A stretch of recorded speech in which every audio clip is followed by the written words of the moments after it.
Thanks for coming. You're so welcome. All right. Hey, folks.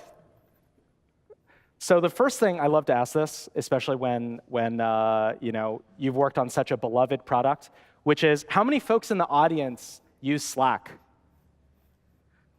Excellent. That's pretty good, right? That's pretty good. So Mercy has had an amazing career so far. She joined Slack early. She was actually one of the first people to manage the PMs besides Stuart. So you ended up leading a lot of the growth efforts in the company. I saw on your LinkedIn you had noted that when you joined, the DAUs were about 500K. And then they got up to, what was the number? A little over 5 million. Amazing, amazing. So that is quite the trajectory. I think that is awesome. And so before this, I know you also did startups. You worked on, you founded a company. Mm-hmm. So you have a lot of really interesting, diverse experiences. But I think, in particular, I think because Slack is such a magical thing, I wanted to start with a couple questions about that. Sure. So, first and foremost is a lot of people think that Slack's growth was just magical, and it just like spread, and everyone saw the hockey sticks and all that stuff. Was it really that easy? Was it just like a turnkey success, or like what kind of work actually went into it? Yeah, I mean, it's tempting for things to be magical, and that's often the narrative that we end up telling. We also tell that narratives about careers.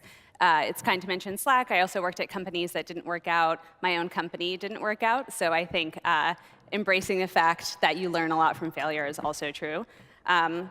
But so I think, at Slack in the early days, one of the things that Stuart and that founding team did that was really smart is that they seeded a beta community of people who were journalists in tech and people who worked at influential startups. So they had these teams that were a natural product market fit, so technology teams, and then teams and individuals, journalists, who are under a huge amount of time pressure and need to come to a resolution really quickly. And those are people for whom email was really failing them. So they started working on that. They had this beta group. When I joined in 2015, we were at about 500,000 people, but we didn't really have any data. So I implemented Mixpanel on the sign-up flow because I was like, hey, we need some data here. We need to figure out sort of what's going on. And then proceeded to dig into the product to figure out, OK, what's really working here and what's really driving the growth, and then identifying areas to work on to drive that growth further. Right.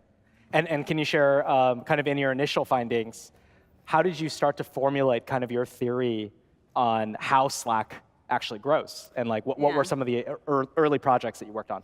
Yeah, so at first it was a lot of talking to people, like a lot of people who both joined Slack and people who use Slack. I thought that I knew all of the features of Slack, and then for the first couple of weeks that I was there, I spent a lot of time in Zendesk answering support tickets, which is one of the great things about Slack, and I also recommend PMs to do that when they join companies generally.